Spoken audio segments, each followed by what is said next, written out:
O banqueiro anarquista. Fernando Pessoa. Tínhamos acabado de jantar. Defronte de mim o meu amigo, o banqueiro, grande comerciante e assambarcador notável, fumava como quem não pensa. A conversa, que fora amortecendo, jazia morta entre nós. Procurei reanimá-la, ao acaso, servindo-me de uma ideia que me passou pela meditação. Voltei-me para ele, sorrindo. É verdade, disseram-me há dias que você em tempos foi anarquista. Fui e sou. Não mudei a esse respeito. Sou anarquista. Essa é boa. Você é anarquista. Em que é que você é anarquista? Só se você dá à palavra qualquer sentido diferente. Do vulgar. Não dou. Emprego a palavra no sentido vulgar. Quer você dizer, então, que é anarquista exatamente no mesmo sentido em que são anarquistas esses tipos das organizações operárias? Então entre você e esses tipos da bomba e dos sindicatos não há diferença nenhuma. Diferença, há. Evidentemente que há diferença. Mas não é que você julga. Você duvida talvez que as minhas teorias sociais sejam iguais às deles. Ah, já percebo. Você, quanto às teorias, é anarquista, quanto à prática. Quanto à prática sou tão anarquista como quanto às teorias. E quanto à prática sou muito mais anarquista que esses tipos que você citou. Toda a minha vida o mostra. Toda a minha vida o mostra, filho. Você é que nunca deu a esta coisas uma atenção lúcida. Por isso lhe parece que estou dizendo uma asneira, ou então estou brincando consigo. Oh homem, eu não percebo nada. A não ser que você julgue a sua vida dissolvente e antissocial e dê esse sentido ao anarquismo. Já lhe disse que não, isto é, já lhe disse que não dou à palavra anarquismo um sentido diferente do vulgar. Está bem. Continuo sem perceber. Oh homem, você quer me dizer que não há diferença entre as suas teorias verdadeiramente anarquistas e a prática da sua vida como ela é agora? Você quer que eu acredite que você tem uma vida exatamente igual à dos tipos que vulgarmente são anarquistas? Não é isso. O que eu quero dizer é que entre as minhas teorias e a prática da minha vida não há divergência nenhuma, mas uma conformidade absoluta. Lá que não tenho uma vida como a do tipo dos sindicatos e das bombas, isso é verdade. Mas é a vida deles que está fora do anarquismo, fora dos ideais deles. A minha não. Em mim, sim, em mim, banqueiro, grande comerciante, assambarcador se você quiser, em mim a teoria e a prática do anarquismo estão conjuntas e ambas certas. Você comparou-me a esses parvos dos sindicatos e das bombas para indicar que sou diferente deles. Sou, mas a diferença é esta, eles, sim, eles e não eu, são anarquistas só na teoria, eu sou o na teoria e na prática. Eles são anarquistas e estúpidos, eu anarquista e inteligente. Isto é, meu velho, eu é que sou o verdadeiro anarquista. Eles, os dos sindicatos e das bombas, eu também lá estive e saí de lá exatamente pelo meu verdadeiro anarquismo, eles são o lixo do anarquismo, as fêmeas da grande doutrina libertária. Essa nem ao diabo a ouviram. Isso é espantoso. Mas como concilia você a sua vida, quer dizer a sua vida bancária e comercial, como as teorias anarquistas? Como o concilia você, se diz que por teoria anarquista entende exatamente o que os anarquistas vulgares entendem? E você, ainda por cima, me diz que é diferente deles por ser mais anarquista do que eles, não é verdade? Exatamente. Não percebo nada. Mas você tem empenho em perceber. Todo o empenho. Ele tirou da boca o charuto, que se apagara, reacendeu-o lentamente, tirou o fósforo que se extinguia, depô-lo ao de leve no cinzeiro, depois, erguendo a cabeça, um momento abaixada, disse: Ouça. Eu nasci do povo e na classe operária da cidade. De bom não herdei, como pode imaginar, nem a condição, nem as circunstâncias. Apenas me aconteceu ter uma inteligência naturalmente lúcida e uma vontade um tanto ou quanto forte. Mas esses eram dons naturais, que o meu baixo nascimento me não podia tirar. Fui operário, trabalhei, vivi uma vida apertada, fui, em resumo, o que a maioria da gente é naquele meio. Não digo que absolutamente passasse fome, mas andei lá perto. De resto, podia tê-la passado, que isso não alterava nada do que se seguiu, ou do que lhe vou expor, nem do que foi a minha vida, nem do que ela é agora.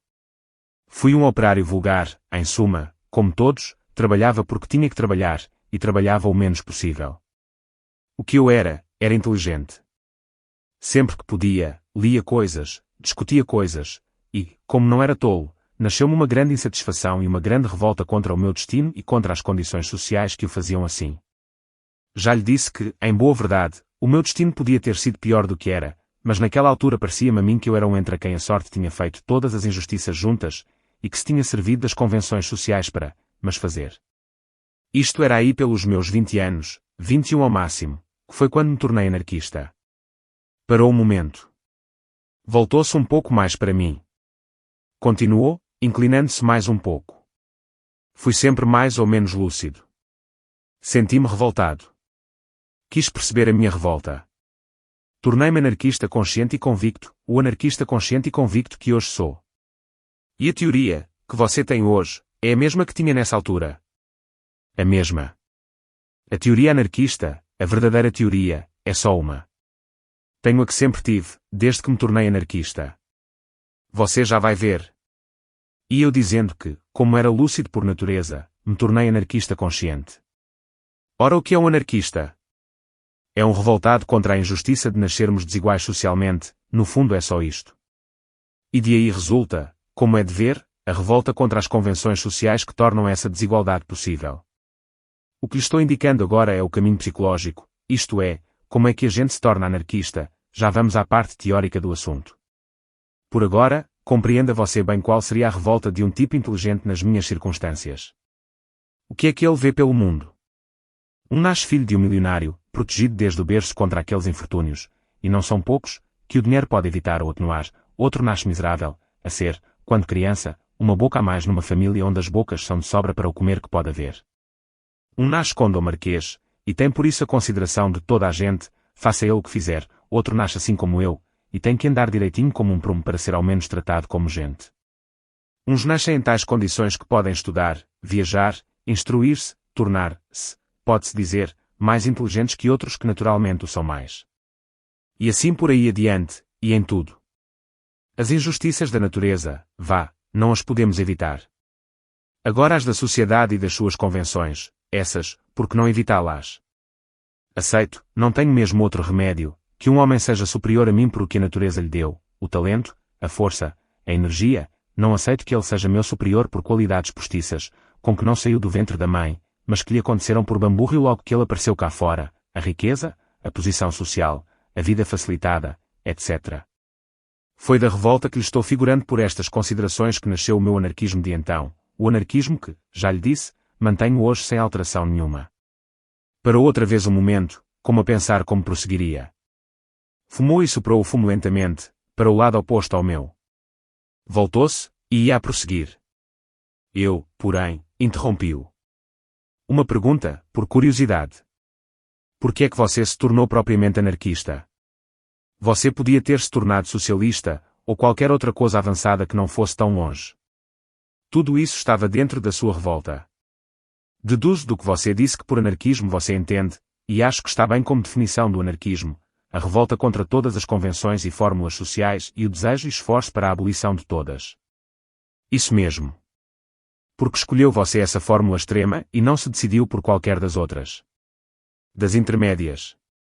Eu lhe digo. Eu meditei tudo isso.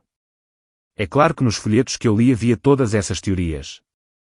Escolhi a teoria anarquista, a teoria extrema, como você muito bem diz, pelas razões que vou dizer em 2 palavras. Fitou um momento coisa nenhuma. Depois voltou-se para mim.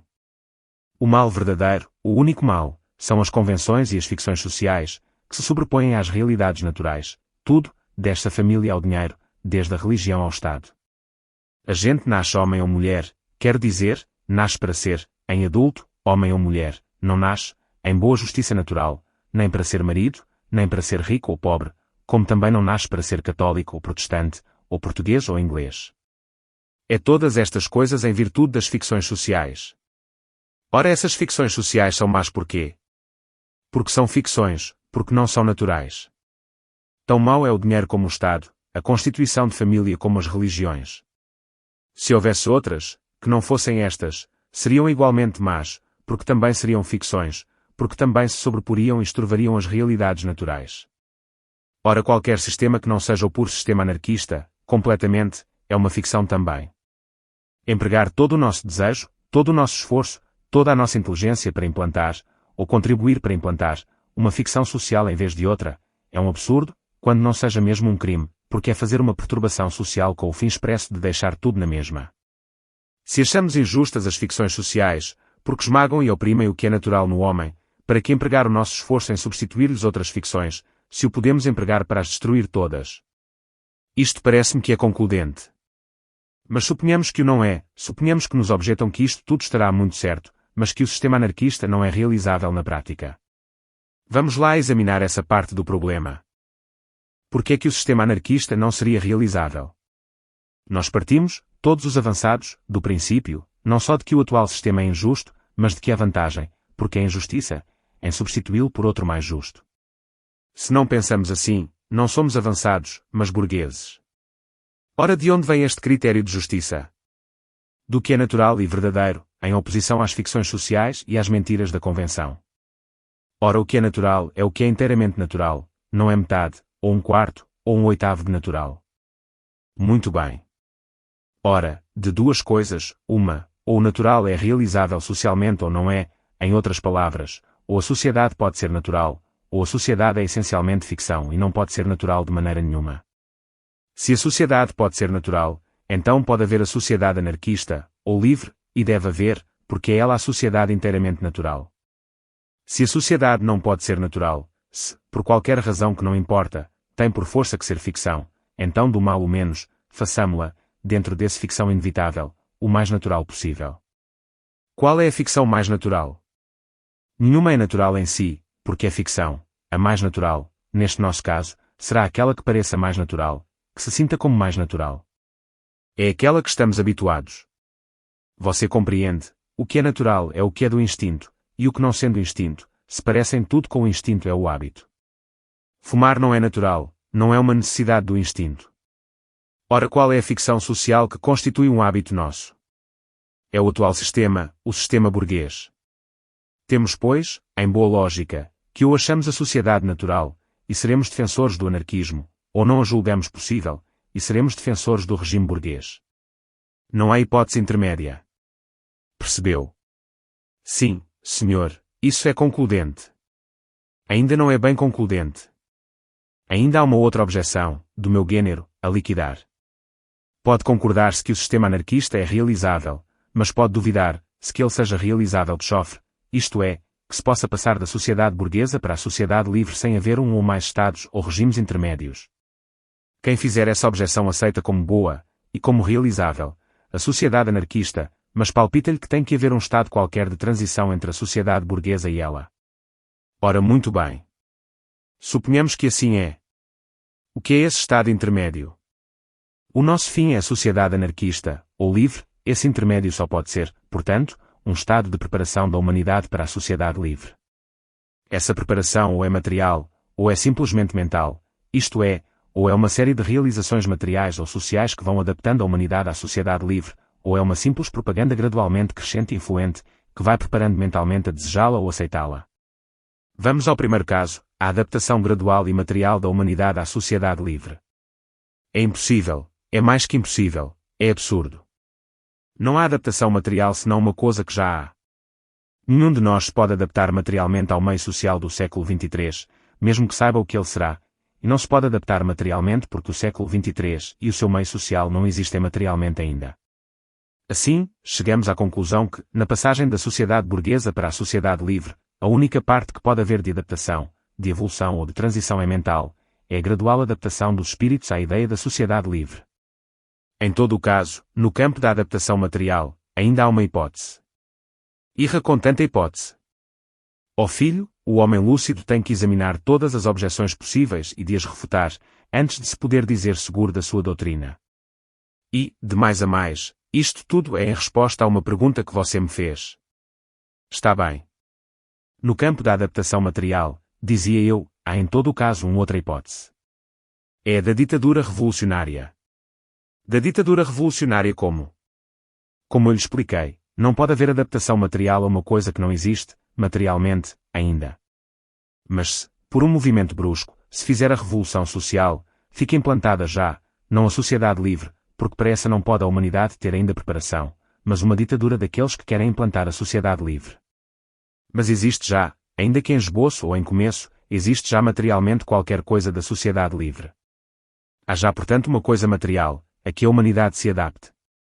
É este o argumento com que as bestas que defendem a ditadura do proletariado a defenderiam se fossem capazes de argumentar ou de pensar. O argumento, é claro, não é deles, é meu.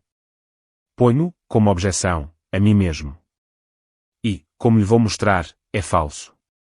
Um regime revolucionário, enquanto existe, e seja qual for o fim a que visa ou a ideia que o conduz, é materialmente só uma coisa, um regime revolucionário. Ora, um regime revolucionário quer dizer uma ditadura de guerra, ou, nas verdadeiras palavras, um regime militar despótico, porque o estado de guerra é imposto à sociedade por uma parte dela, aquela parte que assumiu revolucionariamente o poder. O que é que resulta? Resulta que quem se adaptar a esse regime, como a única coisa que ele é materialmente, imediatamente, é um regime militar despótico, adapta-se a um regime militar despótico. A ideia, que conduziu os revolucionários, o fim, a que visaram, desapareceu por completo da realidade social, que é ocupada exclusivamente pelo fenómeno guerreiro. De modo que o que sai de uma ditadura revolucionária, e tanto mais completamente sairá, quanto mais tempo essa ditadura durar, é uma sociedade guerreira do tipo ditatorial, isto é, um despotismo militar. Nem mesmo podia ser outra coisa. E foi sempre assim. Eu não sei muita história, mas o que sei acerta com isto, nem podia deixar de acertar. O que saiu das agitações políticas de Roma. O Império Romano e seu despotismo militar. O que saiu da Revolução Francesa. Napoleão e seu despotismo militar. E você verá o que sai da Revolução Russa. Qualquer coisa que vai atrasar dezenas de anos a realização da sociedade livre. Também o que era de se esperar de um povo de analfabetos e de místicos. Enfim, isto já está fora de conversa. Você percebeu o meu argumento. Percebi perfeitamente. Você compreende portanto que eu cheguei a esta conclusão, fim, a sociedade anarquista, a sociedade livre, meio, a passagem, sem transição, da sociedade burguesa para a sociedade livre. Esta passagem seria preparada e tornada possível por uma propaganda intensa, completa, absorvente, de modo a predispor todos os espíritos e enfraquecer todas as resistências. É claro que por propaganda não entendo só pela palavra escrita e falada, entendo tudo, ação indireta ou direta, quanto pode predispor para a sociedade livre e enfraquecer a resistência à sua vinda. Assim, não tendo quase resistência nenhuma que vencer, a revolução social, quando viesse, seria rápida, fácil, e não teria que estabelecer nenhuma ditadura revolucionária, por não ter contra quem aplicá-la. Se isto não pode ser assim, é que o anarquismo é irrealizável, e, se o anarquismo é irrealizável, só é defensável e justa, como já lhe provei, a sociedade burguesa. Ora aí tem você porque como eu me tornei anarquista, e porque como rejeitei, como falsas e antinaturais, as outras doutrinas sociais de menor ousadia. E pronto. Vamos lá continuar a minha história. Fez explodir um fósforo, e acendeu lentamente o charuto. Concentrou-se, e de aí a pouco prosseguiu. Havia vários outros rapazes com as mesmas opiniões que eu. A maioria era de operários, mas havia um ou outro que o não era, o que todos éramos era pobres. E, que me lembre, não éramos muito estúpidos. A gente tinha uma certa vontade de propaganda, de espalhar as nossas ideias. Queríamos para nós e para os outros, para a humanidade inteira, uma sociedade nova, livre destes preconceitos todos, que fazem os homens desiguais artificialmente e lhes impõem inferioridades, sofrimentos, estreitezas, que a natureza lhes não tinha imposto. Por mim, o que eu lia confirmava-me nestas opiniões. Em livros libertários baratos, os que havia ao tempo, e eram já bastantes, li quase tudo. Fui a conferências e comícios dos propagandistas do tempo. Cada livro e cada discurso me convencia mais da certeza e da justiça das minhas ideias. O que eu pensava então, repito-lhe, meu amigo, é o que penso hoje, a única diferença é que então pensava-o só, hoje penso e pratico-o. Pois sim, isso, até onde vai, está muito bem. Está muito certo que você se tornasse anarquista assim, e vejo perfeitamente que você era anarquista. Não preciso mais provas disso, como é que saiu de aí sem contradição? Isto é, mais ou menos já calculo. Não, não calcula nada. Eu sei o que você quer dizer. Você baseia-se nos argumentos que acaba de ouvir, e julga que eu achei o anarquismo irrealizável e por isso, como lhe disse, só defensável e justa à sociedade burguesa, não é? Sim, calculei que fosse mais ou menos isso. Mas como podia ser, se desde o princípio da conversa lhe tenho dito e repetido que sou anarquista, que não só o fui mas o continuo sendo. Se eu me tivesse tornado banqueiro e comerciante pela razão que você julga, eu não era anarquista, era burguês. Sim, você tem razão. Mas então como diabo? Vá lá, vá dizendo. Como lhe disse, fui sempre, mais ou menos lúcido, e também um homem de ação. Essas são qualidades naturais, não me as puseram no berço, se é que tive berço, eu é que as levei para lá. Pois bem. Sendo anarquista, eu achava insuportável ser anarquista passivamente, só para ir ouvir discursos e falar nisso com os amigos. Não, era preciso fazer qualquer coisa. Era preciso trabalhar e lutar pela causa dos oprimidos e das vítimas das convenções sociais. Decidi meter ombros a isso, conforme pudesse. Pus-me a pensar como é que eu poderia ser útil à causa libertária. Pus-me a traçar o meu plano de ação. O que quer o anarquista? Liberdade, a liberdade para si e para os outros, para a humanidade inteira. Quer estar livre da influência ou da pressão das ficções sociais, quer ser livre tal qual nasceu e pareceu no mundo, que é como a injustiça deve ser, e quer essa liberdade para si e para todos os mais.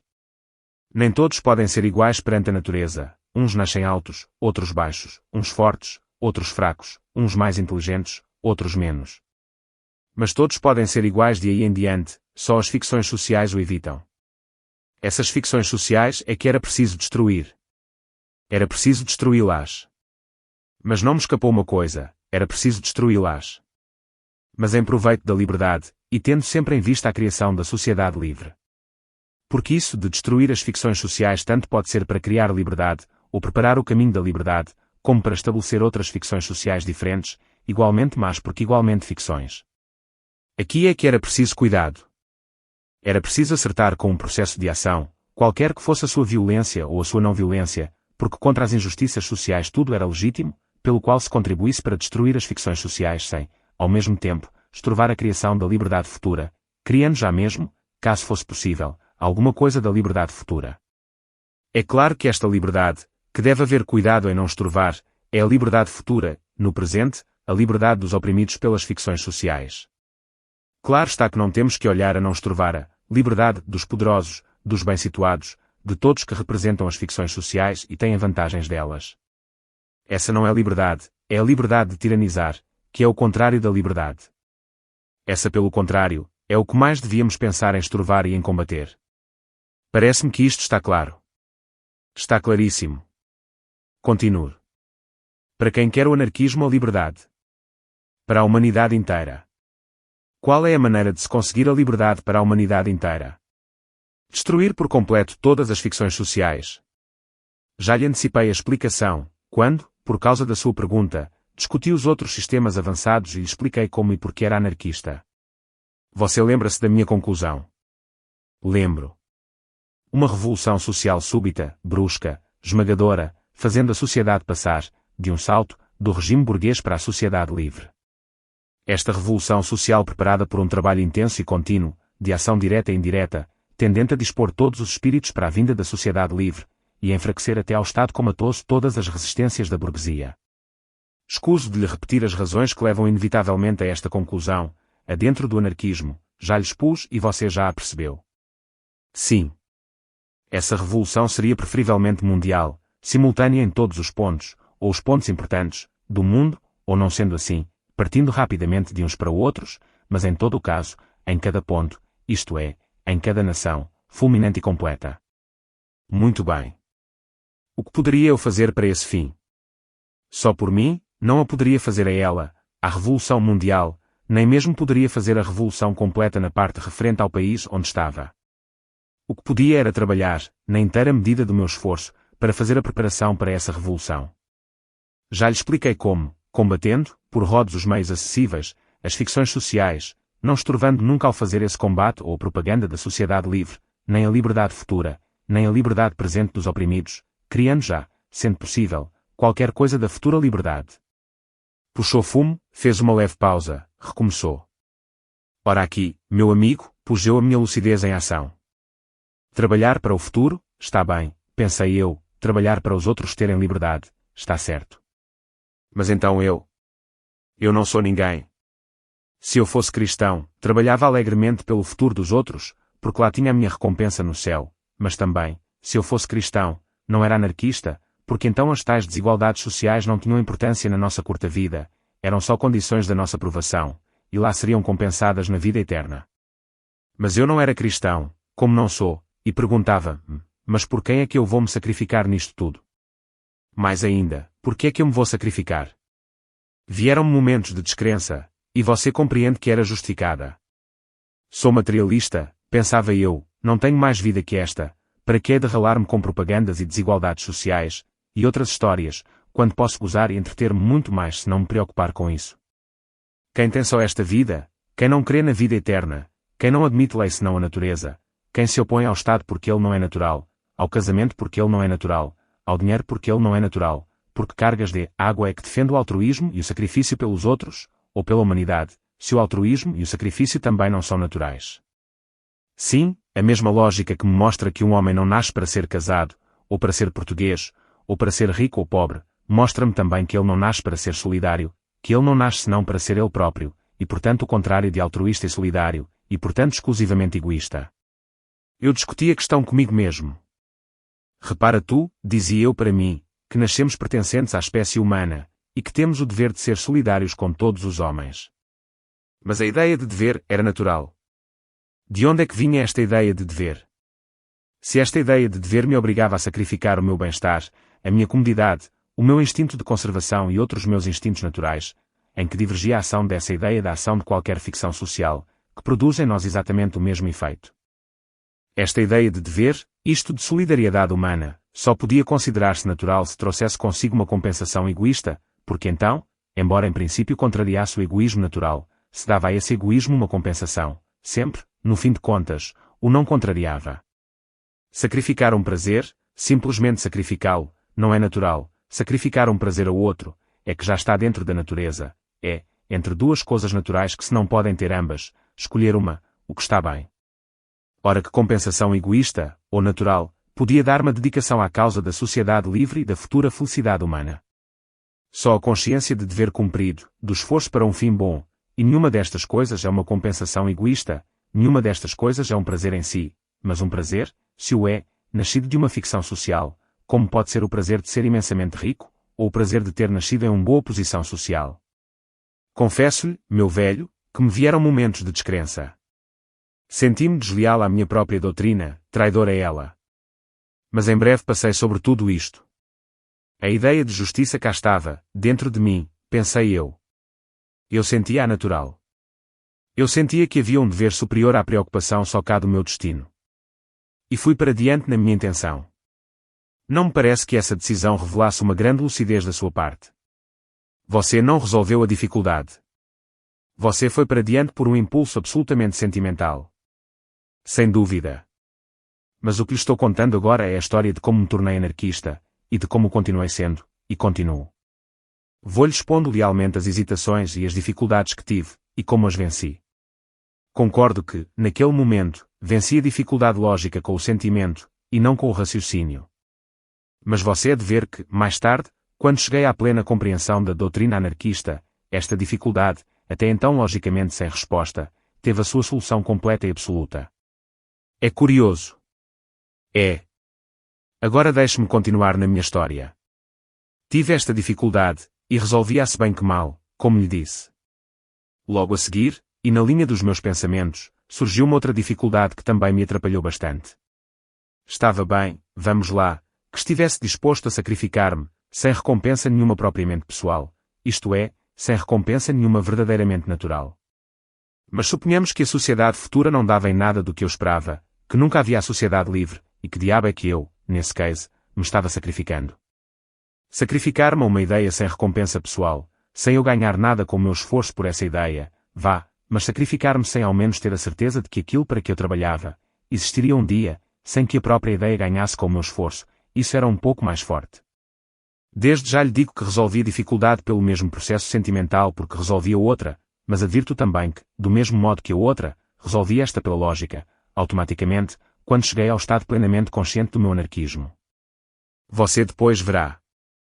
Na altura do que lhe estou contando, saí-me do apuro com uma ou duas frases ocas.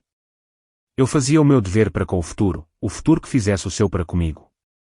Isto, ou coisa que o valha.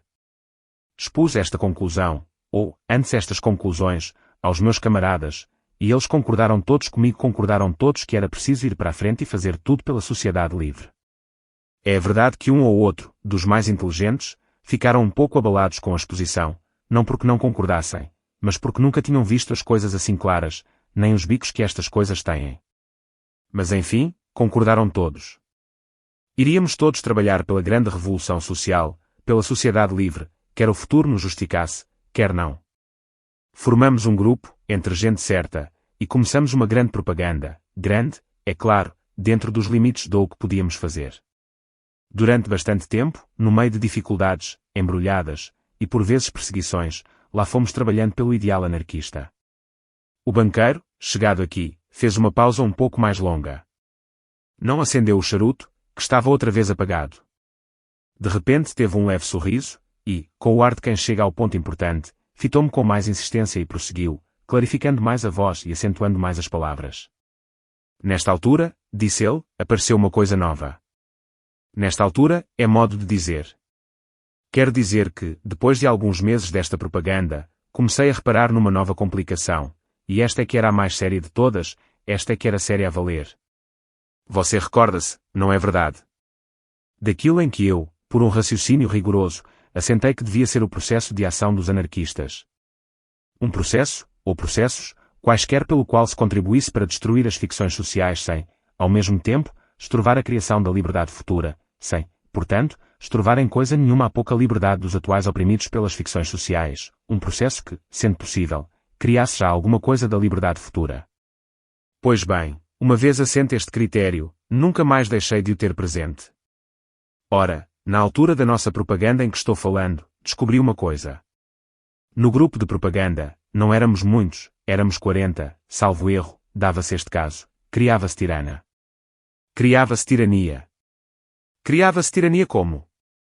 Da seguinte maneira.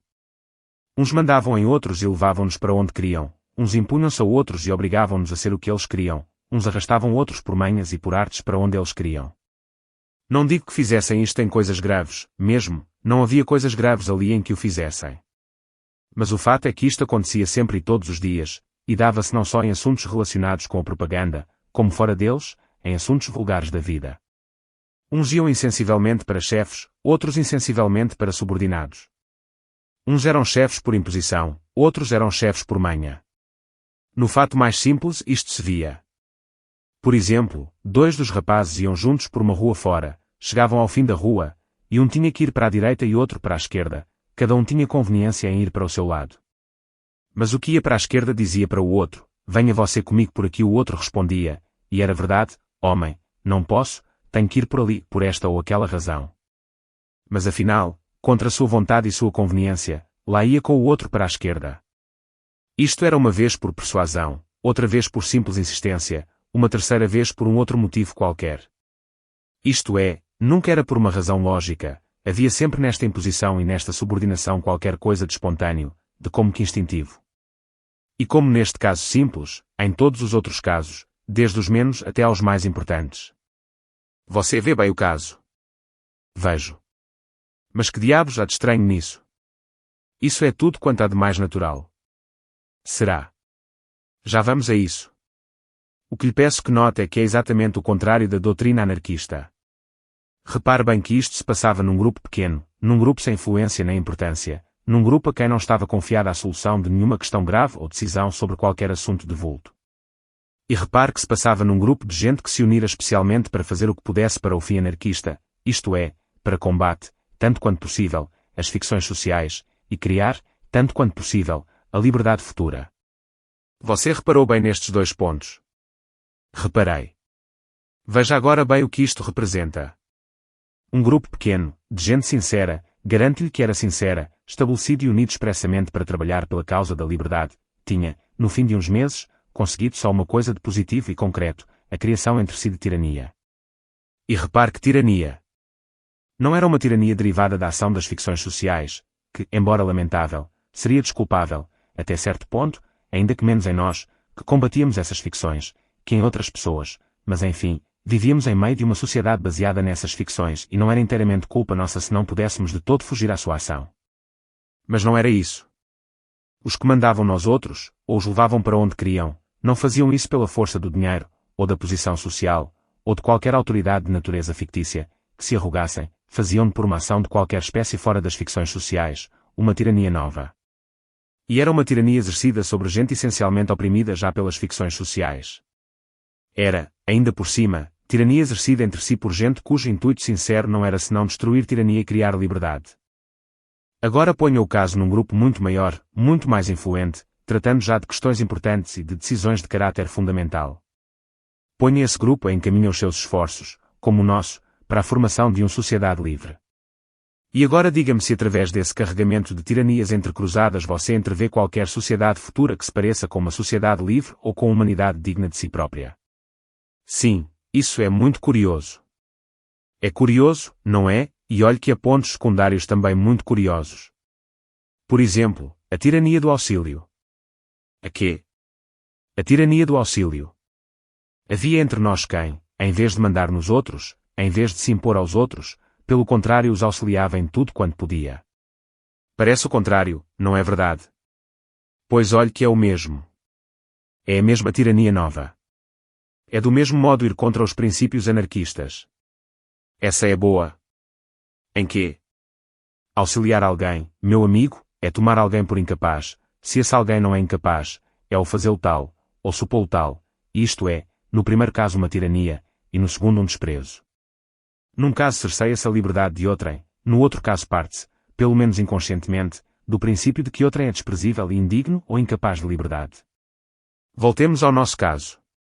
Você vê bem que este ponto era gravíssimo.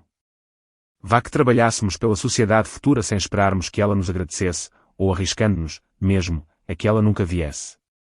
Tudo isso, vá. Mas o que era demais era estarmos trabalhando para um futuro de liberdade e não fazermos, de positivo, mais que criar tirania, e não só tirania, mas tirania nova, e tirania exercida por nós, os oprimidos, uns sobre os outros. Ora isto é que não pode ser. Pus-me a pensar. Aqui havia um erro, um desvio qualquer. Os nossos intuitos eram bons, as nossas doutrinas pareciam certas, seriam errados os nossos processos. Com certeza que deveriam ser. Mas onde diabo estava o erro?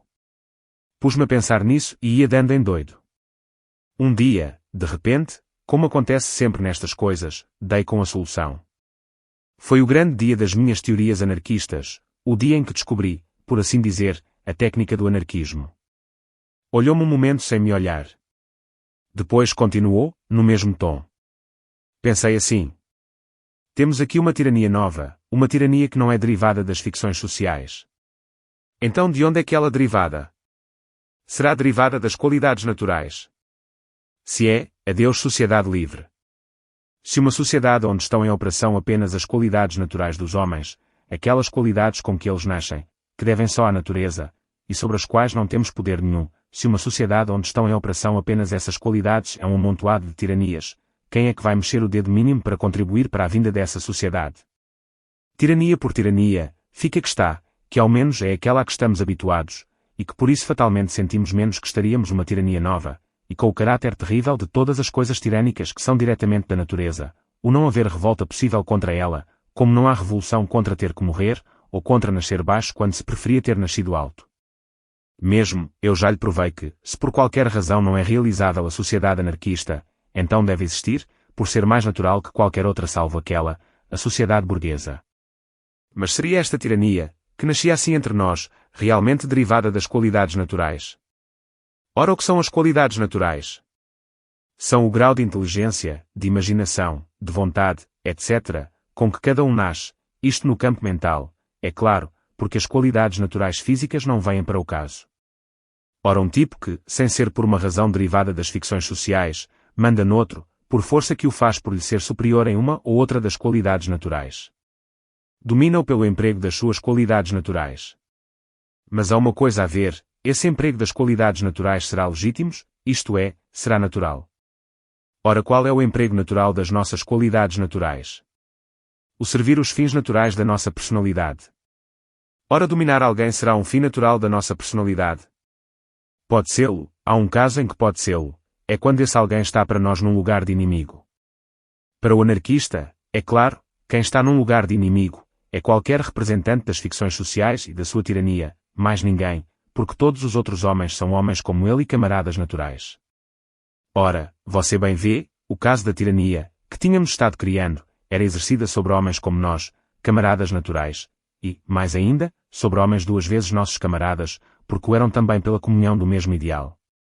Conclusão: esta nossa tirania, se não era derivada das ficções sociais, também não era derivada das qualidades naturais, era derivada de uma aplicação errada, de uma perversão, das qualidades naturais. E essa perversão, de onde é que provinha? Tinha que provir de uma de duas coisas, ou de o homem ser naturalmente mau, e portanto todas as qualidades naturais serem naturalmente pervertidas, ou de uma perversão resultante da longa permanência da humanidade numa atmosfera de ficções sociais, todas elas criadoras de tirania, e tendente, portanto, a tornar já instintivamente tirânico o uso mais natural das qualidades mais naturais. Ora, destas duas hipóteses, qual é que seria a verdadeira? De um modo satisfatório, isto é, rigorosamente lógico ou científico, era impossível determinar. O raciocínio não pode entrar com o problema, porque ele é de ordem histórica, ou científica, e depende do conhecimento de fatos. Por seu lado, a ciência também nos não ajuda, porque, por mais longe que recuemos na história, encontramos sempre o homem vivendo sob um ou outro sistema de tirania social, e portanto sempre num estado que nos não permite averiguar como é o homem quando vive em circunstâncias pura e inteiramente naturais. Não havendo maneira de determinar ao certo, temos que pender para o lado da maior probabilidade, e a maior probabilidade está na segunda hipótese. É mais natural supor que a longuíssima permanência da humanidade em ficções sociais criadoras de tirania faça cada homem nascer já com as suas qualidades naturais pervertidas no sentido de tiranizar, do que supor que qualidades naturais podem ser naturalmente pervertidas, o que, de certo modo, representam na contradição. Por isso o pensador decide-se, como eu me decidi, com uma quase absoluta segurança, pela segunda hipótese. Temos, pois, que uma coisa é evidente. No estado social presente não é possível um grupo de homens, por bem intencionados que estejam todos, por preocupados que estejam todos só em combater as ficções sociais e em trabalhar pela liberdade, trabalharem juntos sem que espontaneamente criem entre si tirania, sem criar entre si uma tirania nova, suplementar à das ficções sociais, sem destruir na prática tudo quanto querem na teoria, sem voluntariamente estrovar o mais possível o próprio intuito que querem promover. O que há a fazer? É muito simples. É trabalharmos todos para o mesmo fim, mas separados. Separados. Sim. Você não seguiu o meu argumento. Segui. E não acha lógica, não acha fatal esta conclusão? Acho, sim, claro. Disse eu, trabalharmos todos para o mesmo fim, mas separados. Trabalharmos todos para o mesmo fim anarquista, cada um contribui com o seu esforço para a destruição das ficções sociais, que é para onde o dirige, e para a criação da sociedade livre do futuro, e trabalhando separados não podemos, de modo nenhum, criar tirania nova, porque nenhum tem ação sobre o outro, e não pode portanto, nem, dominando, diminuir-lhe a liberdade, nem, auxiliando, apagar-lhe. Trabalhando assim separados e para o mesmo fim anarquista, temos as duas vontades, a do esforço e a da não criação de tirania nova. Continuamos unidos, porque o estamos moralmente e trabalhamos do mesmo modo para o mesmo fim, continuamos anarquistas, porque cada um trabalha para a sociedade livre, mas deixamos de ser traidores, voluntários ou involuntários, à nossa coisa, deixamos mesmo de poder sê-lo, porque nos colocamos, pelo trabalho anarquista isolado, fora da influência deletéria das ficções sociais, no seu reflexo hereditário sobre as qualidades que a natureza deu. É claro que toda esta tática se aplica ao que eu chamei de período de preparação para a revolução social. Arruinadas as defesas burguesas, e reduzida a sociedade inteira ao estado de aceitação das doutrinas anarquistas, faltando só fazer a revolução social, então, para o golpe final, é que não pode continuar a ação separada. Mas nessa altura, já a sociedade livre estará virtualmente chegada, já as coisas serão de outra maneira. A tática a que me refiro só diz respeito à ação anarquista em meio da sociedade burguesa, como agora, como no grupo a que eu pertencia. Era esse, até que enfim. O verdadeiro processo anarquista. Juntos, nada valíamos, que importasse, e, ainda por cima, nos tiranizávamos, e nos estorvávamos uns aos outros e às nossas teorias. Separados, pouco também conseguiríamos, mas ao menos não estorvávamos a liberdade, não criávamos tirania nova, o que conseguíamos, pouco que fosse, era realmente conseguido, sem desvantagem nem perda. E, de mais a mais, trabalhávamos assim separados, aprendíamos a confiar mais em nós mesmos, a não nos encostarmos uns aos outros, a tornarmos-nos mais livres já, a prepararmos-nos, tanto pessoalmente, como aos outros pelo nosso exemplo, para o futuro. Fiquei radiante com essa descoberta. Fui logo expô-la aos meus camaradas. Foi uma das poucas vezes em que fui estúpido na minha vida. Imagine você que eu estava tão cheio da minha descoberta que esperava que eles concordassem. Não concordaram, é claro. Repontaram, meu amigo, repontaram todos. Uns mais, outros menos, tudo protestou. Não era isso. Isso não podia ser. Mas ninguém dizia o que era ou o que é que havia de ser. Argumentei e argumentei, e, em resposta aos meus argumentos, não obtive senão frases, lis coisas como essas que os ministros respondem nas câmaras quando não têm resposta nenhuma. Então é que eu vi com que bestas e com que covardões estava metido. Desmascararam-se. Aquela corja tinha nascido para escravos. Queriam ser anarquistas à custa alheia. Queriam a liberdade, logo que fossem os outros que lhe arranjassem, logo que lhe fosse dada como um rei dá um título. Quase todos eles são assim, os grandes lacaios. E você, escamou-se. Se me escamei. Enfureci-me. Pus-me aos coices. Dei por paus e por pedras. Quase que me peguei com 2 ou 3 deles. E acabei por me vir embora. Isolei-me. Veio-me um nojo àquela carneirada toda, que você não imagina. Quase que descri no anarquismo. Quase que decidi não me importar mais com tudo aquilo. Mas, passados uns dias, voltei a mim. Pensei que o ideal anarquista estava acima destas quisilas. Eles não queriam só brincar aos libertários. Não estava eu para brincar num caso desses. Eles não tinham força para combater senão encostados uns aos outros, e criando, entre si, um simulacro novo da tirania que diziam querer combater. Pois que o fizessem, os parvos, se não serviam para mais. Eu é que não ia ser burguês por tão pouco. Estava estabelecido que, no verdadeiro anarquismo, cada um tem que, por sua própria forças, criar liberdade e combater as ficções sociais. Pois por minha própria forças eu ia criar liberdade e combater as ficções sociais. Ninguém queria seguir-me no verdadeiro caminho anarquista. Seguiria eu por ele. Iria eu só, com os meus recursos, com a minha fé, desacompanhado até do apoio mental dos que tinham sido meus camaradas, contra as ficções sociais inteiras. Não digo que fosse um belo gesto, nem um gesto heroico. Foi simplesmente um gesto natural. Se o caminho tinha que ser seguido por cada um separadamente, eu não precisava de mais ninguém para o seguir. Bastava o meu ideal. Foi baseado nestes princípios e nestas circunstâncias que decidi, por mim só, combater as ficções sociais. Suspendeu um pouco o discurso, que se lhe tornara quente e fluido. Retomou de ali a pouco, com a voz já mais sossegada. É um estado de guerra, pensei eu, entre mim e as ficções sociais. Muito bem.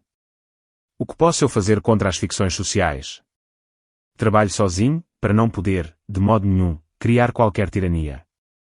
Como posso eu colaborar sozinho na preparação da revolução social, na preparação da humanidade para a sociedade livre? Tenho que escolher um de 2 processos, dos 2 processos que há, caso, é claro, não possa servir-me de ambos. Os 2 processos são a ação indireta, isto é, a propaganda, e a ação direta, de qualquer espécie. Pensei primeiro na ação indireta, isto é, na propaganda. Que propaganda poderia eu fazer só por mim? À parte esta propaganda que sempre se vai fazendo em conversa, com este ou aquele, ao acaso e servindo-nos de todas as oportunidades, o que eu queria saber era se a ação indireta era um caminho por onde eu pudesse encaminhar a minha atividade de anarquista energicamente, isto é, de modo a produzir resultados sensíveis. Vi logo que não podia ser. Não sou orador e não sou escritor. Quero dizer, sou capaz de falar em público, se for preciso, e sou capaz de escrever um artigo de jornal, mas o que eu queria averiguar era se o meu feitio natural indicava que, especializando-me na ação indireta, de qualquer das 2 espécies ou em ambas, eu poderia obter resultados mais positivos para a ideia anarquista que especializando os meus esforços em qualquer outro sentido. Ora, a ação é sempre mais proveitosa que a propaganda, exceto para os indivíduos cujo feitio os indica essencialmente como propagandistas, os grandes oradores, capazes de eletrizar multidões e arrastá-las atrás de si, ou os grandes escritores, capazes de fascinar e convencer com os seus livros. Não me parece que eu seja muito vaidoso, mas, se o sou, não me dá, pelo menos, para mim vai de ser daquelas qualidades que não tenho. E, como lhe disse, nunca me deu para me julgar orador ou escritor. Por isso abandonei a ideia da ação indireta como caminho a dar à minha atividade anarquista. Por exclusão de partes, era forçado a escolher a ação direta, isto é, o esforço aplicado à prática da vida, à vida real. Não era a inteligência, mas a ação. Muito bem. Assim seria. Tinha eu, pois, que aplicar à vida prática o processo fundamental de ação anarquista que eu já tinha esclarecido, combater as ficções sociais sem criar tirania nova, criando já, caso fosse possível, qualquer coisa da liberdade futura. Ora, como diabo se faz isso na prática? Ora, o que é combater na prática? Combater na prática é a guerra, é uma guerra, pelo menos. Como é que se faz guerra às ficções sociais? Antes de mais nada, como é que se faz guerra? Como é que se vence o inimigo em qualquer guerra? De uma de duas maneiras, ou matando-o, isto é, destruindo-o, ou aprisionando-o, isto é, subjugando-o, reduzindo-o à inatividade. Destruir as ficções sociais não podia o fazer, destruir as ficções sociais só o podia fazer a revolução social. Até ali, as ficções sociais podiam estar abaladas, cambaleando, por um fio, mas destruídas, só o estariam com a vinda da sociedade livre e a queda positiva da sociedade burguesa. O mais que eu poderia fazer nesse sentido era destruir no sentido físico de matar, um ou outro membro das classes representativas da sociedade burguesa. Estudei o caso, e vi que era asneira. Suponha você que eu matava um ou dois, ou uma dúzia de representantes da tirania das ficções sociais. O resultado? As ficções sociais ficariam abaladas. Não ficariam. As ficções sociais não são como uma situação política que pode depender de um pequeno número de homens, de um só homem por vezes. O que é de mau nas ficções sociais são elas, no seu conjunto, e não os indivíduos que as representam senão por serem representantes delas. Depois, um atentado de ordem social produz sempre uma reação, não só tudo fica na mesma, mas, às mais das vezes, piora. E, ainda por cima, suponha, como é natural, que, depois de um atentado, eu era caçado e liquidado, de uma maneira ou outra. E suponha que eu tinha dado cabo de uma dúzia de capitalistas. Em que vinha isso tudo dar, e resumo. Com a minha liquidação, ainda que não por morte, mas por simples prisão ou degredo, a causa anarquista pedia um elemento de combate, e os 12 capitalistas, que eu teria estendido, não eram 12 elementos que a sociedade burguesa tinha perdido, porque os elementos componentes da sociedade burguesa não são elementos de combate, mas elementos puramente passivos, pois o combate está, não nos membros da sociedade burguesa, mas no conjunto de ficções sociais, em que essa sociedade assenta. Ora, as ficções sociais não são gente, em quem se possa dar tiros. Você compreende bem. Não era como um soldado de um exército que mata 12 soldados de um exército contrário, era como um soldado que mata 12 civis da nação do outro exército. É matar estupidamente, porque não se elimina combatente nenhum. Eu não podia, portanto, pensar em destruir, nem no todo nem em nenhuma parte, ficções sociais. Tinha então que subjugá-las, que vencê-las subjugando-as, reduzindo-as à inatividade. Apontou para mim o indicador direito súbito. Foi o que eu fiz. Retirou logo o gesto, e continuou. Procurei ver qual era a primeira, a mais importante, das ficções sociais. Seria essa que me cumpria, mais que a nenhuma outra, tentar subjugar, tentar reduzir à inatividade. A mais importante, da nossa época pelo menos, é o dinheiro. Como subjugar o dinheiro, ou, em palavras mais precisas, a força, ou a tirania do dinheiro. Tornando-me livre da sua influência, da sua força, superior portanto à influência, reduzindo-a à inatividade pelo que me dizia respeito a mim. Pelo que me dizia respeito a mim, compreende você? Porque eu é que o combatia, se fosse reduzi-lo à inatividade pelo que respeita a toda a gente, isso não seria já subjugá-lo, mas destruí-lo, porque seria acabar de todo com a ficção do dinheiro. Ora, eu já lhe provei que qualquer ficção social só pode ser destruída pela revolução social, arrastada com as outras na queda da sociedade burguesa. Como podia eu tornar-me superior à força do dinheiro? O processo mais simples era afastar-me da esfera da sua influência, isto é, da civilização, ir para um campo comer raiz e beber água das nascentes, andar nu e viver como animal. Mas isto, mesmo que não houvesse dificuldade em fazê-lo, não era combater uma ficção social, não era mesmo combater, era fugir. Realmente, quem se esquiva a travar um combate não é derrotado nele. Mas moralmente é derrotado, porque não se bateu. O processo tinha que ser outro, um processo de combate e não de fuga. Como subjugar o dinheiro, combatendo-o? Como furtar-me à sua influência e tirania, não evitando o seu encontro? O processo era só um, adquiri-lo em quantidades bastante para lhe não sentir a influência, e enquanto mais quantidade o adquirisse, tanto mais livre eu estaria dessa influência. Foi quando vi isto claramente, com toda a força da minha convicção de anarquista, e toda a minha lógica de homem lúcido, que entrei na fase atual, a comercial e bancária, meu amigo, do meu anarquismo. Descansou o momento da violência, novamente crescente, do seu entusiasmo pela sua exposição. Depois continuou, ainda com um certo calor, a sua narrativa. Ora, você lembra-se daquelas duas dificuldades lógicas que eu lhe disse que me haviam surgido no princípio da minha carreira de anarquista consciente. E você lembra-se de eu lhe dizer que naquela altura as resolvi artificialmente pelo sentimento e não pela lógica? Isto é, você mesmo notou e muito bem, que eu não as tinha resolvido pela lógica. Lembro-me, sim. E você lembra-se de eu lhe dizer que mais tarde, quando acertei por fim com o verdadeiro processo anarquista, as resolvi então de vez, isto é, pela lógica. Sim. Ora, veja como ficaram resolvidas. As dificuldades eram estas: não é natural trabalhar por qualquer coisa, seja o que for, sem uma compensação natural, isto é, egoísta, e não é natural dar o nosso esforço a qualquer fim sem ter a compensação de saber que esse fim se atinge.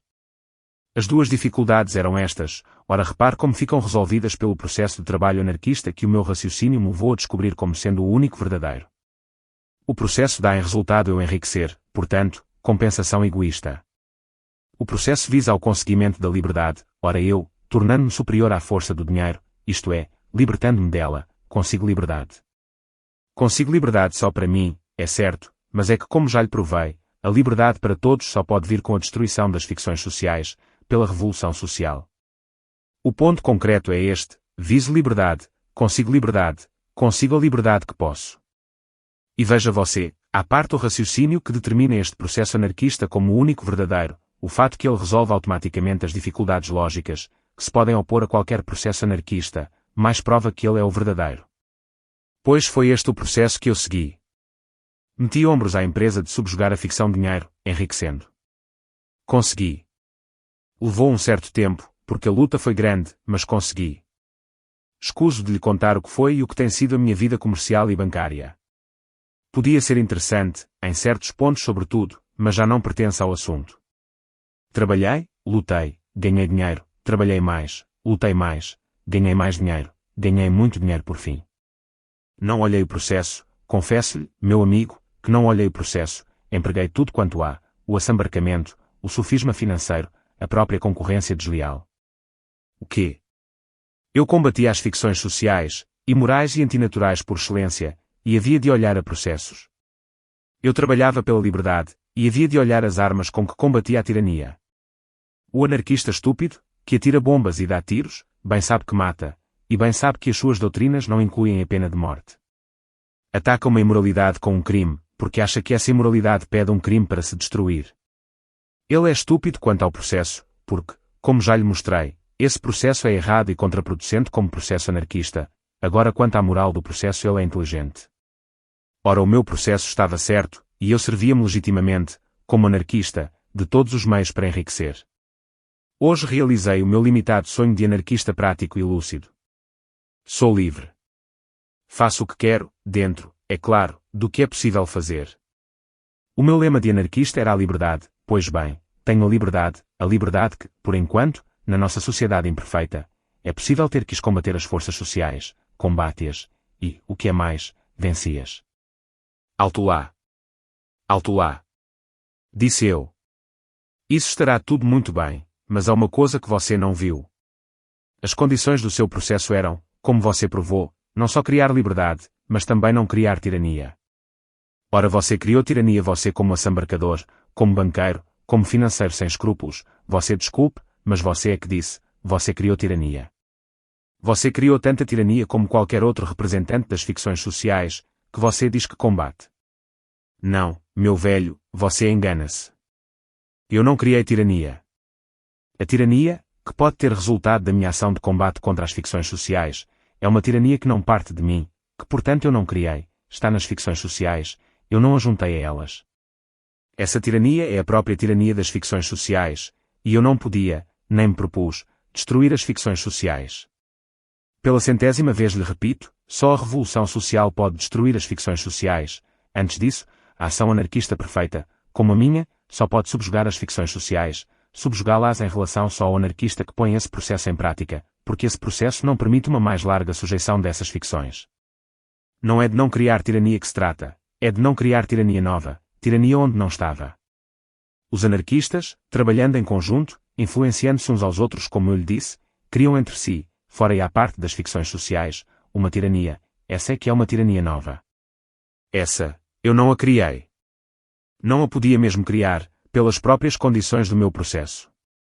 Não, meu amigo, eu só criei a liberdade. Libertei-me a mim. É que o meu processo, que é, como lhe provei, o único verdadeiro processo anarquista, me não permitiu libertar mais. O que pude libertar, libertei. Está bem. Concordo. Mas olhe que, por esse argumento, a gente quase que é levado a crer que nenhum representante das ficções sociais exerce a tirania. E não exerce. A tirania é das ficções sociais e não dos homens que as encarnam, esses são, por assim dizer, os meios de que as ficções se servem para tiranizar, como a faca é o meio que se pode servir o assassino. E você de certo não julga que abolindo as facas abola os assassinos. Olhe. Destrua você todos os capitalistas do mundo, mas sem destruir o capital. No dia seguinte o capital, já nas mãos de outros, continuará, por meio desses, a sua tirania.